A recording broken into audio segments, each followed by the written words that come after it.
Everyone, I guess it's still morning, and I'll try not to talk too long, but I did run into these guys down in Wauchula last year, and they were talking about this project up here in Nova Scotia, and I talked to them for probably about an hour, and I was so excited. Where do I sign up? Where do I sign up? And well, it took a while before it came out. I actually called the office, and oh, you got to wait, you got to wait. Talked to Betty about it, still got to wait. So finally, they put it on the site, and they asked for people's names because we knew this was going to be a lot of people wanted to come to Nova Scotia. We do a lot of stateside stuff. So anyway, I put my name on the list, and it was about the end of June, and Tiffany and I were vacationing in the Smoky Mountains, and Lisa called, and she said, "Hey, you going to Nova Scotia?" And I goes, "Well, nobody's even said yay or nay to us." And they said, "Well, you're going." And I said, "Okay." And I said, "We need somebody to run the project." Okay. And I said, "I've never run a project before." Well, I said, "Well, who recommended me?" And he said, "Well, Dave did."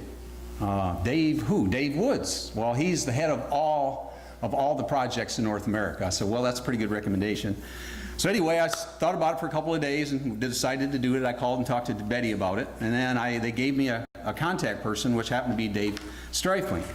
So anyway, I called and talked to him about the project, and he said, "Oh, by the way, the second Sabbath you guys are here, we need somebody to speak." I said, "Yeah?" He said, "Well, there's a guy, we heard he's got an awesome testimony. His name is Jim." He said, "Oh, your name is Jim. Is that you?" "Yeah, that's me." So I said, "All right, I'll do it." So anyway, while we got here, they said, "Well, you can talk." And they said, "Well, how long can you talk?" And then Tiffany spoke up, "Well, he can talk and talk and talk. So you better put a time constraint on him." So anyway, so here I am. And actually, kind of the title of what I want to talk about is Never Too Late. And the reason that I say never too late is I was not a Christian until 2.5 years ago. So for 56 years, I was just, wandering around. I wasn't raised Christian. We never went to church, ever. We did go to Bible study when we were little, but my parents, they just weren't Christians. So I was just kind of wandering around in life. When I was younger, I was a shy, very small child. I played football as a freshman. I was 5'3" and weighed 112 pounds. That was my last year playing football. I was never a leader. I was just a follower, which everyone knows that when you are a follower, you tend to follow people and you get into trouble. And I did. I had some cousins that were kind of wild, and I ran with them. I raced cars and did some other things I shouldn't have done.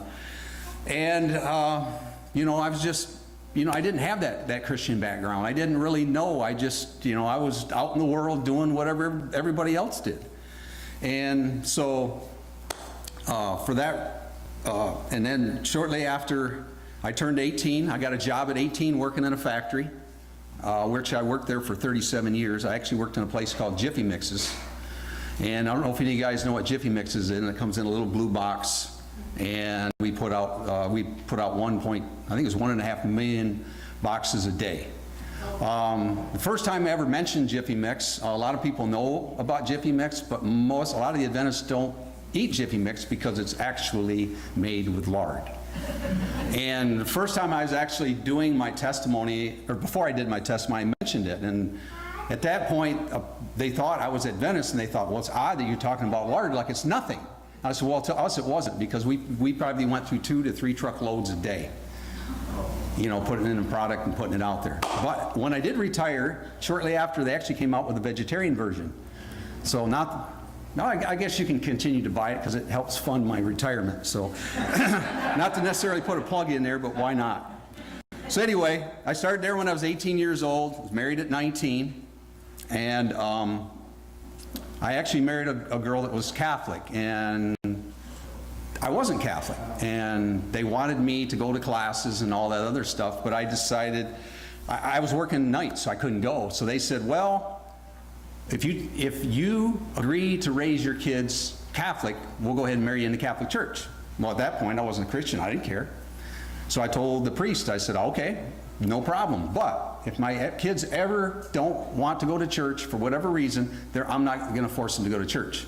He said, I appreciate you being honest with me. And so he ended up marrying us. At that point, my father-in-law at the time, or after while we were dating and even after we got married, he didn't like me because I wasn't a good Christian or a good Catholic boy. Took him about 4 or 5 years before I kind of warmed up to him, and he kind of let it go. I never ever did become a Catholic. I would go to church on Christmas and Easter like a lot of other people, and that was only time I went. But I knew that just something wasn't right. I mean, the more I started to learn about it, the more I knew it wasn't right. But I can't tell someone else it's wrong. It just wasn't for me. So, I was actually, while I was kind of growing, or while I was married, we had 2 children, Stacy and Nick. We had them quite young. I worked a lot, so my ex-wife, because I ended up getting divorced, she kind of raised the kids because I was kind of working all the time. I worked in a factory. I actually got into construction as a sideline, and that was my hobby, and basically I poured a lot of time and effort into that. So she kind of helped raise the kids, which thank God for that. But after 35 years, we got divorced, and we basically just grew apart. And a lot of people feel that divorce is a really, really bad thing. But I'm here to tell you, if I wouldn't have got divorced, I wouldn't be here today. Because I don't think I ever would have become a Christian. Because I would have just stayed in that same place, knowing that the Catholicism wasn't right, and so on and so forth. But after I got divorced, some stuff happened, and that was the Lord's plan for me. I didn't know it at the time. After I got divorced, I jumped into a relationship right away, and about a year after that, I retired. And I became a snowbird. So I would go to Arizona for the winters, and in the summertime, I'd go back to Michigan and work. And I had a girlfriend at the time. She was still working, so I would go and stay with my mom. So while I was there, I would, just kind of work around my mom's house and just kind of do some stuff. And while I was there, I think it was the second year I was there, I was doing some drywall work on my mom's house, and I was waiting for the mud to dry, so I thought I'm just going to plop down in front of the TV and just watch something on TV. So I turned on the television set, and there was a Christian channel on. I didn't know it was a Christian channel at the time, and I just started watching. A movie had just started. So I started watching this movie, and it's called Another Perfect Stranger. And to this day, I don't know how that TV got on a Christian station to start with, because my mom was not Christian. I wasn't Christian, but it was on that Christian station. So I watched that movie, and basically, it's a really, really good, it's a good Christian movie. And basically, the movie is about a girl that just didn't like God, she didn't like religion and everything. She was just mean and hateful, and she just thought, even though she came from a Christian family, she was struggling, and she was on her way to a college. And she got on a plane and started talking to a guy, and this guy started talking religion, and she just got mad and went to the bathroom, come back, and finally the guy fell asleep. Well, this other guy sits down and starts talking to her about what the conversation he had overheard about religion, how she didn't like it, and he said he didn't like religion either. Well, they went back and forth, and she thought that he believed exactly what she did, which he didn't. He just said he didn't believe in religion. He didn't say he didn't believe in God. So after she found out that he really did believe in God, she's mad at him. So anyway, they ended up in the airport together, and they ended up sitting together again and had another conversation. And then she went to her flight to finish her flight to Seattle, where she was going to college. And guess who sat next to her again? The same guy. Anyway, they talked and whatever, and finally he asked, why do you hate God, or why do you hate religion? And she said, well, something really, really bad happened to me. I was date raped. And she said, if God was in this world, how could he allow that to happen? And he kind of went through and explained, basically what God was all about, and so on and so forth. He said, God is my father. And she said, your father? He said, yeah, I'm a Christian. God is my father. And he started going on and explaining it to her. Well, after they had the conversation, she started thinking and asking, and he started answering the questions as to why things do happen, so on and so forth. But anyway, by the end of the flight, she started thinking, wow, I need to rethink this whole thing. And so they got up, they just landed in Seattle, and he stands up first, and she said, can you grab my bag? And he reaches up and grabs her bag and hands it to her, and she sees spike marks right here. So, oh my word, I was sitting next to Jesus, and then he was gone. But in the end, she ends up, coming back to the Lord. But it was such an awesome, just to hear the story and to understand that bad things do happen in the world. And it really got me to thinking that was one thing I never understood. If there was a real God, why do those things happen? But after hearing that story, I thought, I need to rethink this myself, just like she does. So that was the first part of it. And then that very next day, Mom had purchased a house, and I went to the house, and we were outside, and we were walking the grounds, and the neighbor came over. His name was Jim, and he was a pastor at a local church who did prison ministry. And he come over there, and he brought some lemons over to my mom, and he starts talking about, wonderful things they're doing when in prison, and how people deserve a second chance, and so on and so forth. And, it was just awesome to hear that people that have done awful things can still come to the Lord. And I'm thinking that to myself. I've done some things in the past. I was thinking, well, is God going to forgive me? I don't know. Maybe I need to clean my life up. I need to do whatever. So after hearing that, I said, well, that started getting me to think too. So later on, we were still looking. We were just about to get to the car, and he had left, and he come back, and he says, oh, I want to, and he started talking to me for about another 10 minutes. And he said, oh, by the way, he said, people don't understand when they're in prison that when they leave, they need, and that's all part of being a Christian, you need to find different friends, because a lot of the friends will take you back down that road again. And he said, and then the second thing you need to understand is a lot of them aren't married. They have girlfriends. And when they get home, if you're a true Christian, you need to understand you either need to get married or you need to not live together, because that's shacking. That's the first time I ever heard that term, shacking. So anyway, I heard that, and I got on the plane, and I started thinking and all that. Well, like I say, I was a snowbird. I flew home the next week, and I got home, and I flew in, and my girlfriend and I were living together. And I got home, and I told her, the story about, what had happened to me. And I said, we need to find a church. I want to go to church. She said, well, we have friends of ours that has a church right down the road. It was a Baptist church. And I said, let's go. So we went that Sunday, and the pastor did a sermon, and then at the end of the sermon, he said, everybody had their heads bowed. If anybody really wants to bring themselves to the Lord, raise your hand. Nobody else is looking. So I raised my hand. Said, it's time for me. And so at the end of the service, he comes up, and he says, I see you raised your hand. He said, would you like to, have a discussion about this?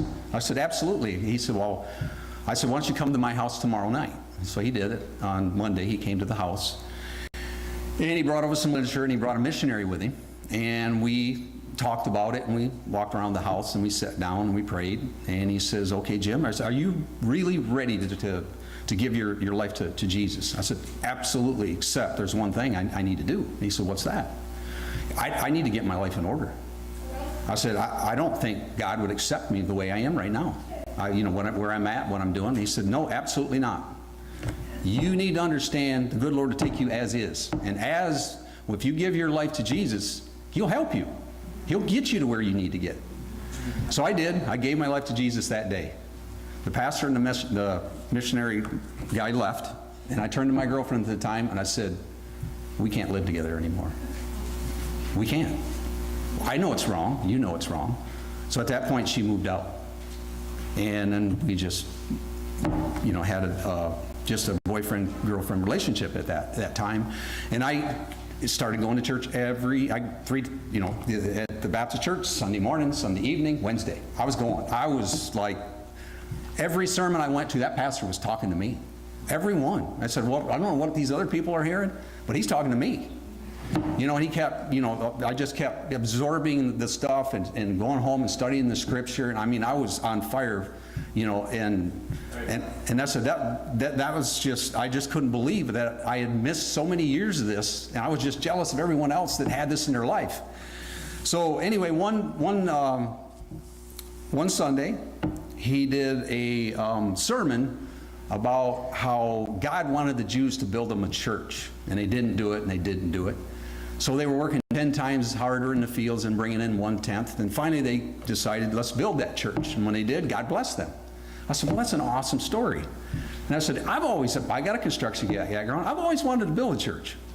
So I went home that Sunday, got on the computer, and I Googled build a church. And guess what came up first? Maranatha. So I read their mission statement, and I goes, that's pretty cool what they do. They work in schools, churches, and all that. And I said, this is what I want to do. So I ended up, part of their, in their website, it says they're a Seventh-day Adventist group. Well, I didn't know what a Seventh-day Adventist was. So I Googled that. Well, you don't always get good things on Google. So I kind of had to sift through a little bit of that. And after I did, I said, they're Christian, just like I'm a Baptist a Christian. I mean, there are differences, yeah, but I want to volunteer. So I texted my pastor and I said, hey, found this group. I want to go help build this church, whatever. Well, he never texted me back. So I waited about a week, and finally I goes, I'm going to go. So I went ahead and signed up to go. Well, a week later, I was doing some work around the church, and we were taking a break, and I asked him, I goes, hey, I texted you a couple weeks ago about this Maranatha project. You never texted me back. He goes, when was it? And he looked on his phone. Oh, I didn't read the whole text. And then he starts to tell me what being an Adventist is all about. And I goes, hey, I already know. I've read a lot about it, and I understand it, and so on and so forth. He said, well, Baptists build churches. I said, yeah, they probably do, but I've already signed up, and I'm going to go. He goes, oh, okay, go ahead and go. And he said, but be careful. I said, be careful. He said, they're going to try to recruit you. I just laughed, and I was whatever. And I said, I'm just going. So anyway, my first project was Chapel Hill, North Carolina. When I got there, I didn't tell anybody I wasn't an Adventist. I just got there. They picked me up at the airport. There was a big tropical storm coming, so they wanted us to get started the minute we got there. So I ran to the site. They dropped me off and grabbed my tools and get outside and realize it's a styrofoam building. And I don't know if anybody's ever seen it, but it's styrofoam about that thick with OSB or plywood on the outside. And then I'd never seen anything like it in my life. And I'm thinking, oh my word, I'm a framer. I don't know anything about this. So I found the guy that sold it to him, kind of latched onto him to try to figure out what they were doing and how it went together.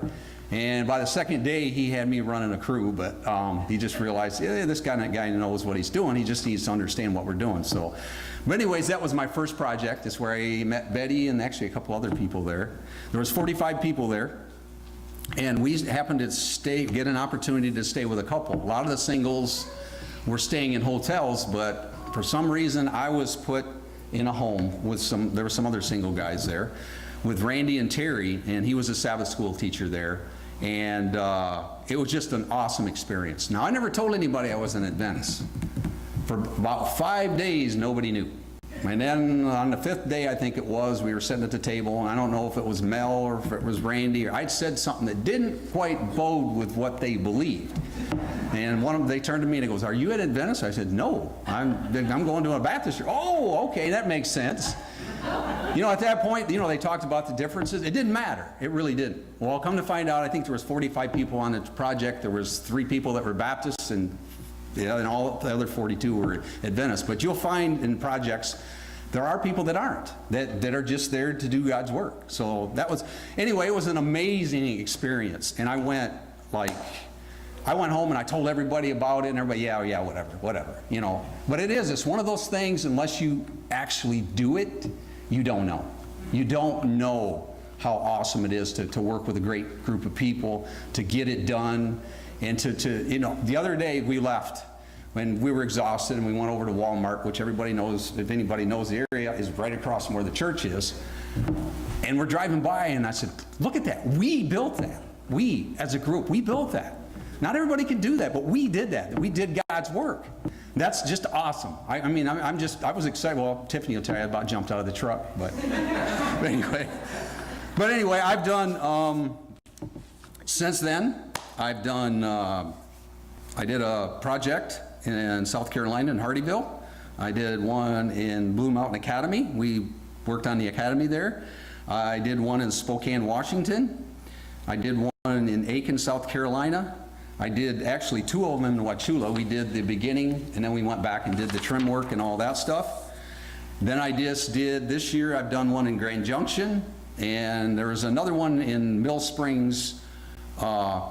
It's a Mill Springs camp in Wyoming. The reason I signed up for that, because my name is Mills, I thought it's meant to be. And then of course here in Turl. So I've only been, when I go back, it'll be just a little less than 2 years that I've been doing Maranatha projects. So I've done 10 projects in 2 years, and I've been away from home for 24 weeks. So for somebody that wasn't a Christian or whatever, this is my thing. I love to do it.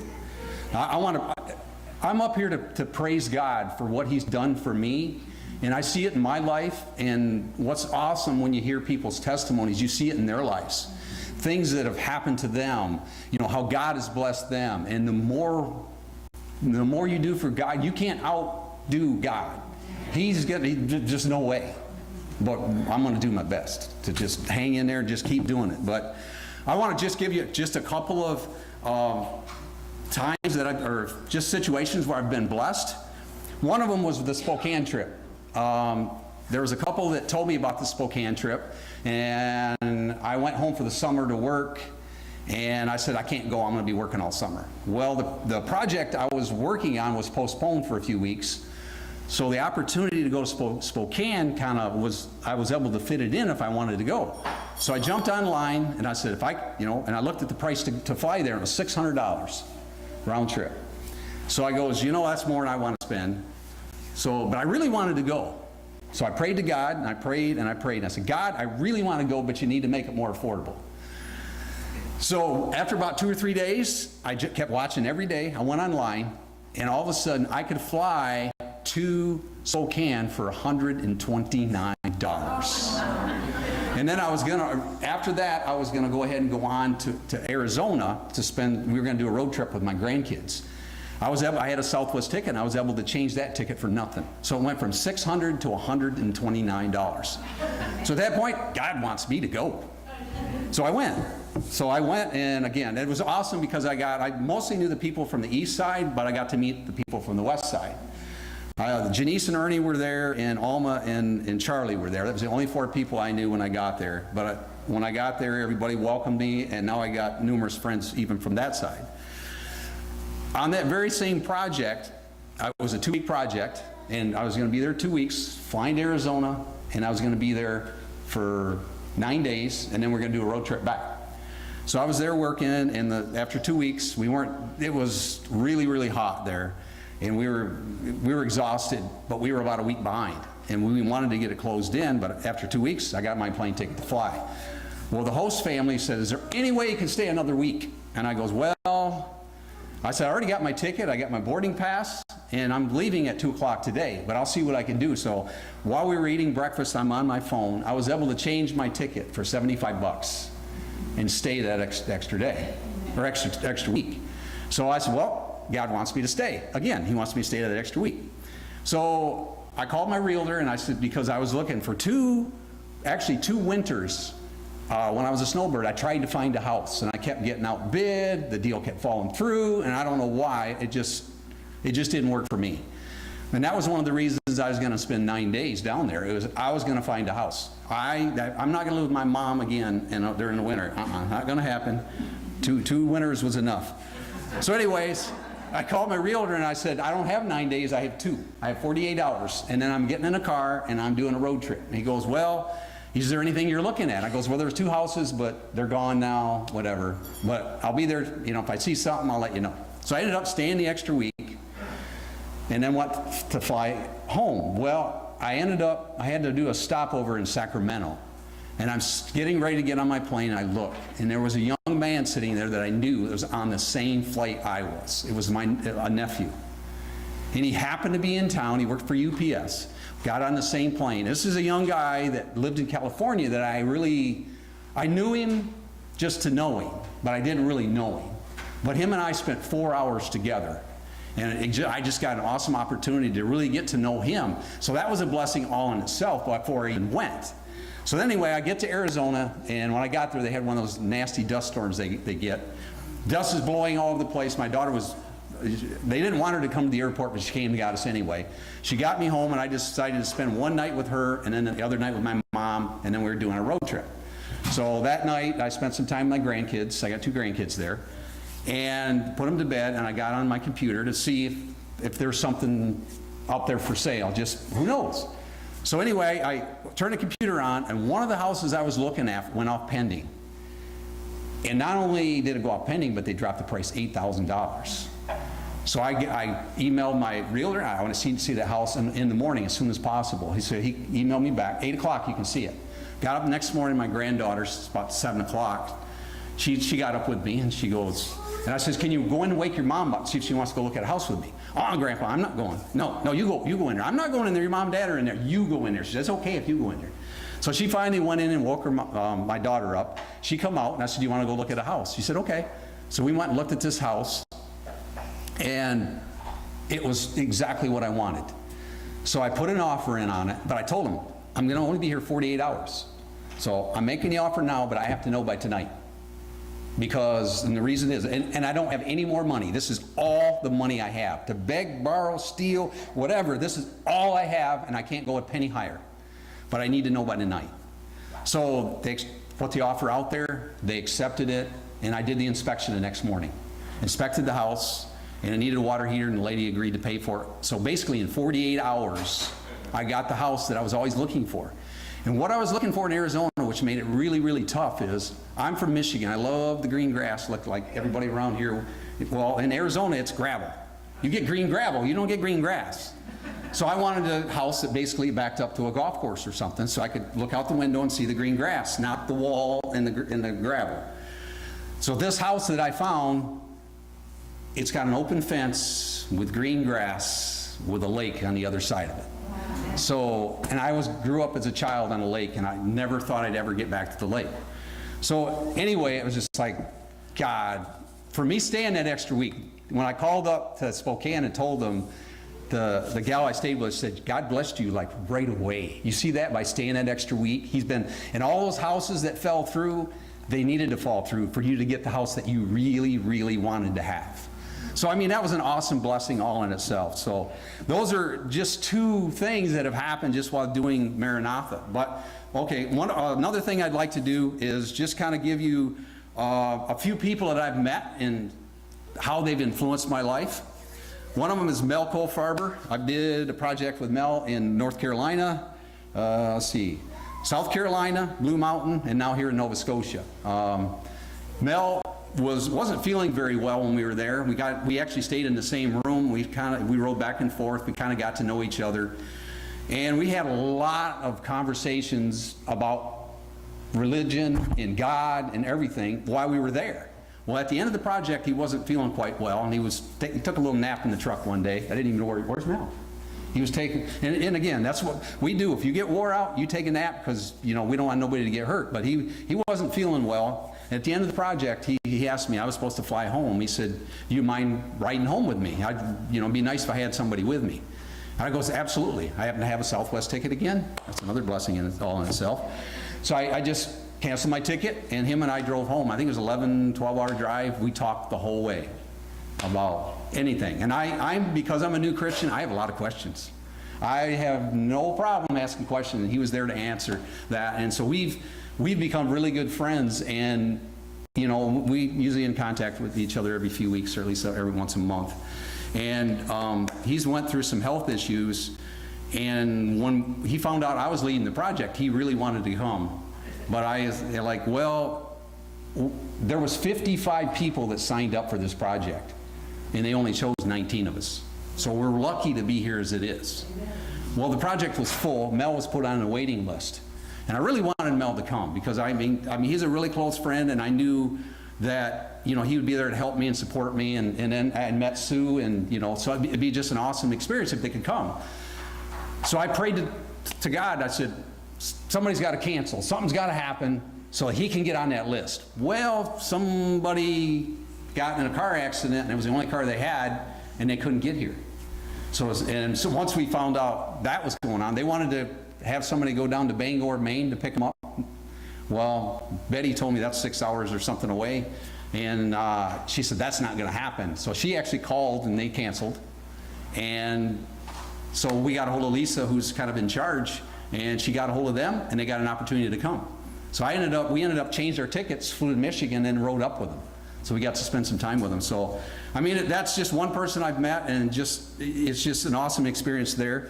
There's another guy I met, Leroy and Sharon. Leroy was a project superintendent. He's one of the guys I worked with when I went to Spokane. And I did 2 projects with him. And he's the first one that got me to get up and speak and give my testimony. I'd been to 4 projects. Betty kept poking at me, trying to get me to get up there and talk, but I'm really shy, so I don't like to talk. But anyway, no, I guess nobody believes that, but you should have seen me a lot of years ago. But anyway, I did my testimony. I decided, you know, Leroy said, you know, it's important you hear people's testimony. It's how you really get to know that person, how you can go up and talk to them and say, you know, because a lot of times you went through some of the same experience, whether they're good or bad. So I finally got up and did it, and Leroy come up to me afterwards. That was one of the most amazing testimonies I've heard ever. He said, that was great, you know. And so I didn't think anything of it. Well, about 2-3 weeks later, when I did my road trip and I was back in Michigan, the phone rang, and it was somebody from Sacramento, California. Said, somebody called us and told us you had an awesome testimony. Yeah. And they goes, well, could you give it to me over the phone? So I kind of gave it to them, how I became involved in Maranatha and whatnot. She said, that's a pretty good story. She said, sometimes we do Maranatha minutes and stuff like that. We might be contacting you. Well, about it, I didn't think anything of it. I said, once I told them I wasn't an Adventist, I'll never hear from them again, you know. Well, about a month later, she calls me and she goes, what are you doing the end of September? And I goes, I don't know why. Is there a project going on I need to know about? Well, no, we got the convention out here in Sacramento. We'd like you to come out and speak. What? I said, yeah. I said, well, what does that entail? I said, well, you've got to get up. We're going to give you 8 minutes to get up and talk. And I said, well, how many people are going to be there? Oh, somewhere between 4,000 and 6,000. Okay. And then they goes, and it'll be broadcast to probably somewhere around 1 million people. And I goes, I don't like speaking in front of people at all. And they said, well, we'll give you the weekend to think about it. So I prayed about it all weekend long. And Leroy was the one that called them about it. And he apologized for it. And I said, no, it was a blessing. It was a real blessing. But I prayed about it and decided God doesn't put those opportunities in front of you, you know, maybe but one time in a lifetime. You better take advantage of it. So I did. They flew me out there. They put me up. And I got to meet the head of Maranatha and his wife. I got to meet all the other speakers and all the other people. And I did. I got up and did my speech. I was a little bit nervous. It's actually on YouTube, but and I got through it. And I was scared to death. I got up there, but I tell you what, it takes a while, but you realize that when you speak in front of people, you don't die and have a heart attack. It's not that hard. But I did. It's something I've found that once I become a Christian, the Holy Spirit will help you do things that you couldn't do before. I mean, I couldn't speak in front of people. I couldn't confront anybody if they did something to me. I would like, you do it. I don't want to do it. So I knew that the Holy Spirit would be with me and I would get through it. So since then, I've got quite a few people want to hear my testimony. So, but anyway, he was basically behind it. And then I met his wife, Sharon. Well, they travel around about 2 to 3 months out of the year, and they have their own little motorhome. And she travels with him everywhere he goes. You know, he said it's important that I support him. You know, and I think you see it a lot with the couples. The wife's there.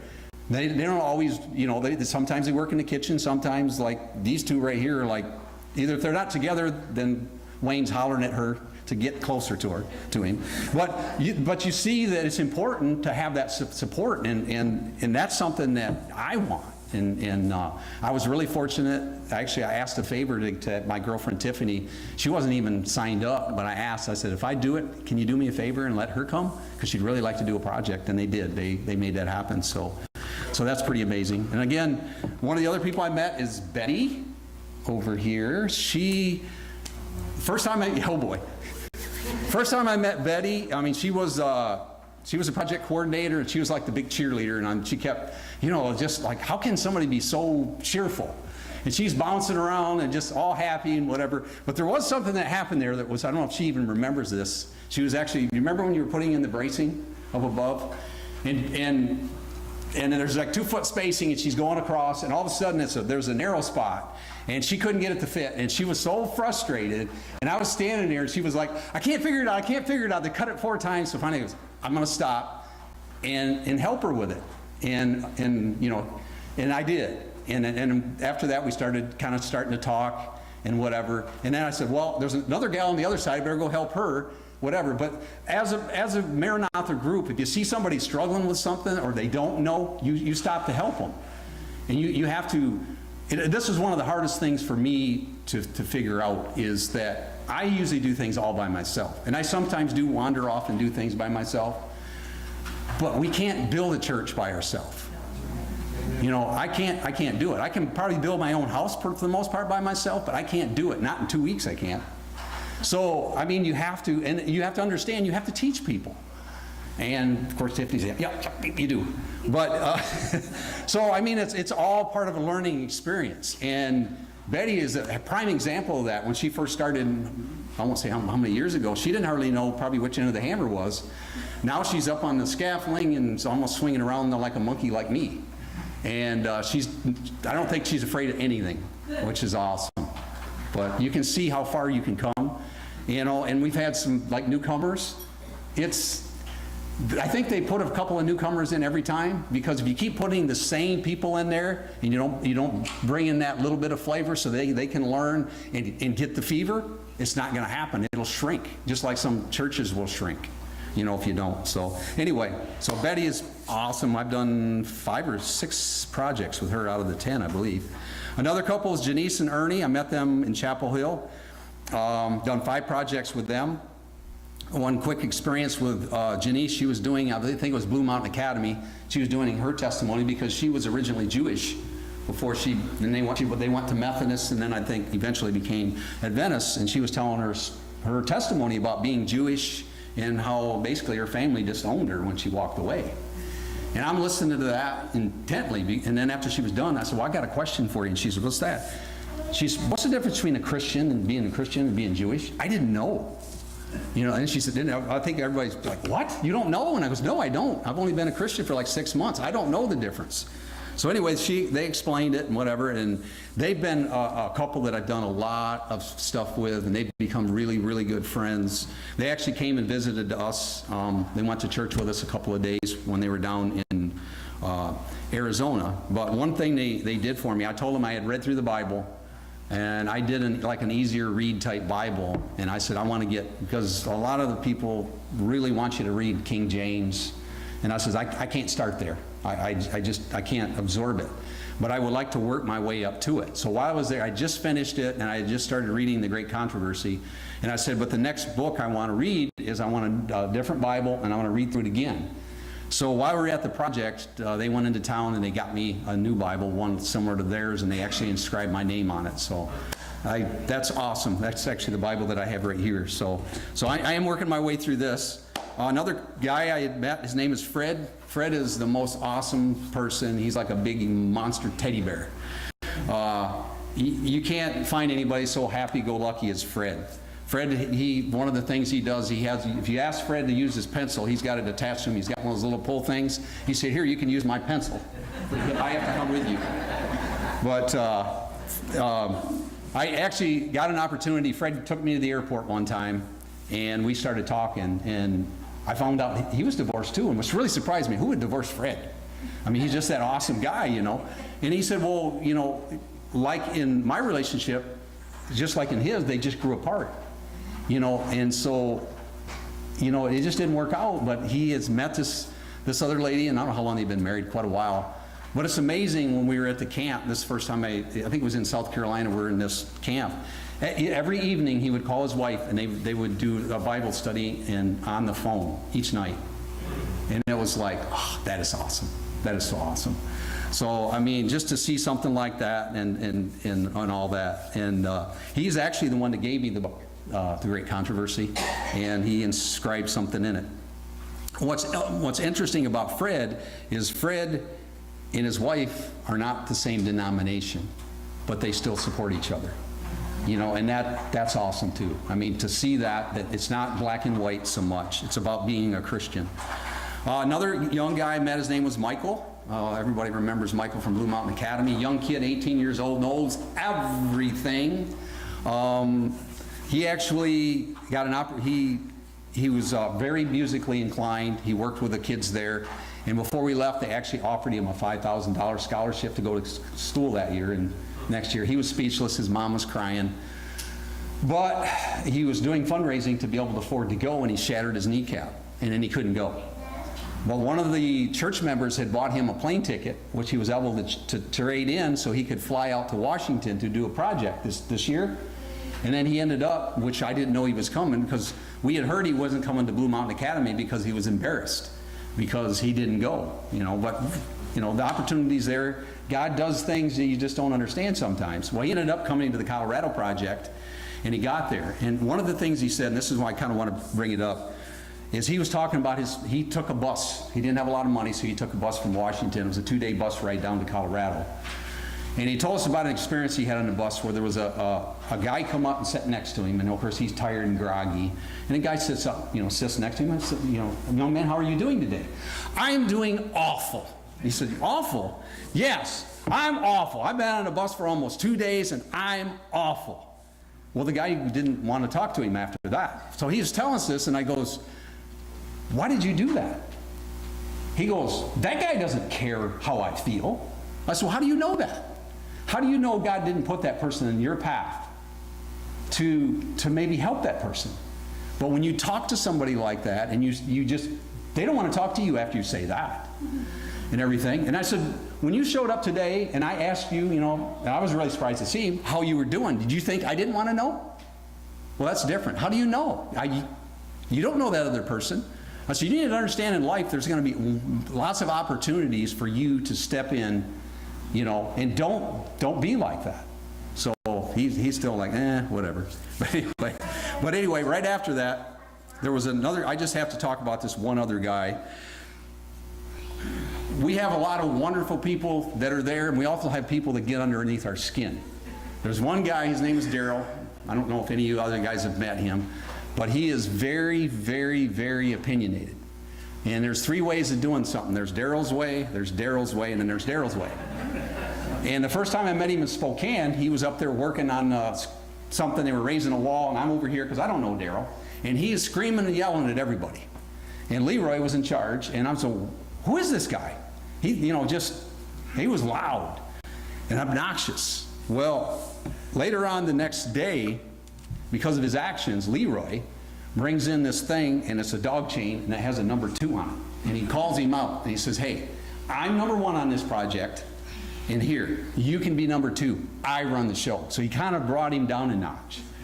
But after I seen that, I went over to Leroy. I can't work with that guy. I cannot work with him. I don't want somebody yelling at me. That's not why I'm here. So he found a couple other people that would work with him, put him way on the other end of the church. And we got along fine as long as he was way over there. Well, he showed up to Colorado, and Leroy decides to put us together. Don't know why. It didn't work. Water and oil did not work.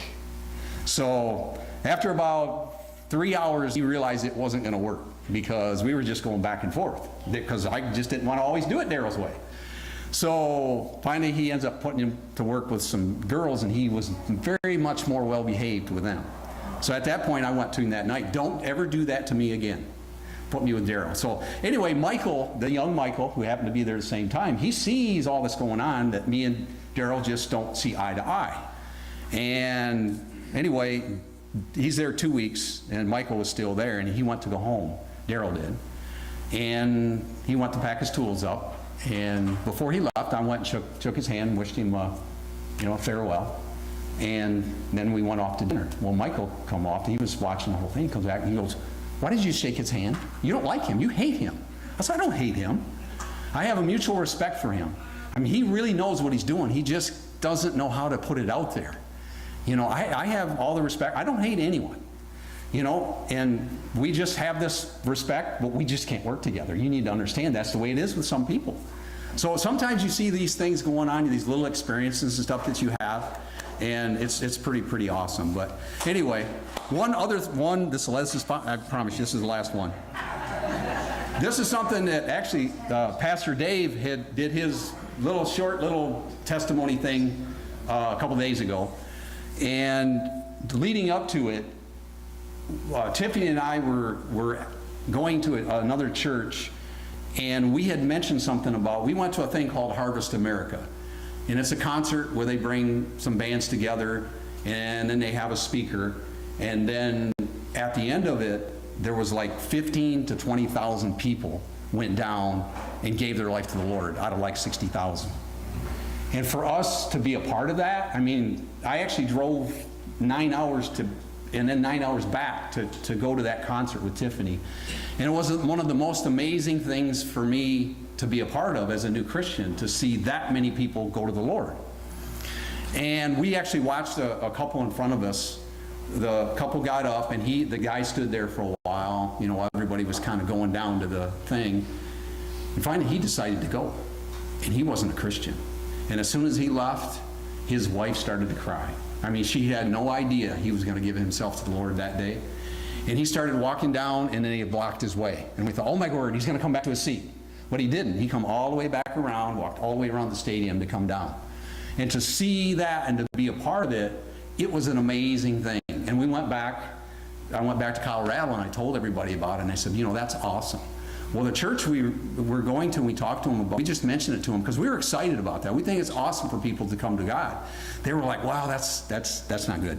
I mean, what do you mean it's not good? Well, they're sun worshipers. What do you mean sun worshipers? Well, all those people are all from Sunday churches and whatever, so they're all like worshiping a different God and all that. And we're like, what? Where do you get that from that? My thing is, and part of what Dave said, he was talking about a couple that came to the other church, and how they didn't have what they needed at the church, and they went to another church. And, he didn't say, they went to the wrong church. He said they're good, godly people. He didn't condemn them even for whatever. He accepted the fact that they're Christians, and I guess he said that eventually the dad, who wasn't going to church, actually came. And to me, I was very upset when someone tells me something is wrong, something isn't right, and whatever, because I know where I came from. I came from a Baptist church. We all are saved and come to Jesus in all kinds of different ways. Within Maranatha, there's been people that were Buddhist, Methodist, Baptist, Jewish, you name it. They all have to come to God first and then find their way. So why would we want to condemn these 15 to 20,000 people because they don't believe what you believe? And one of the things that really impresses me about the Maranatha projects is that I am a child of God. I don't belong to any church, but I am accepted as a child of God. No one has ever, in any of my projects, I've met over 200 people on my projects, has come up to me and said, because I don't go to church on the right day, I'm going to go to hell or whatever. No one has ever said that, or actually, so I respect that. I don't respect someone that's we're 100% right, blah, blah, blah. I'm still on my journey. And there's all these 15 or 20,000 people, their journey has just begun. Who knows where they're going to end up? So anyway, just that kind of, when I heard that, and I said, that's awesome. So it is never too late for any of us. We all have to come to God some way, somehow. It's just not the same. Every story is different. So anyway, boy, that's a long story.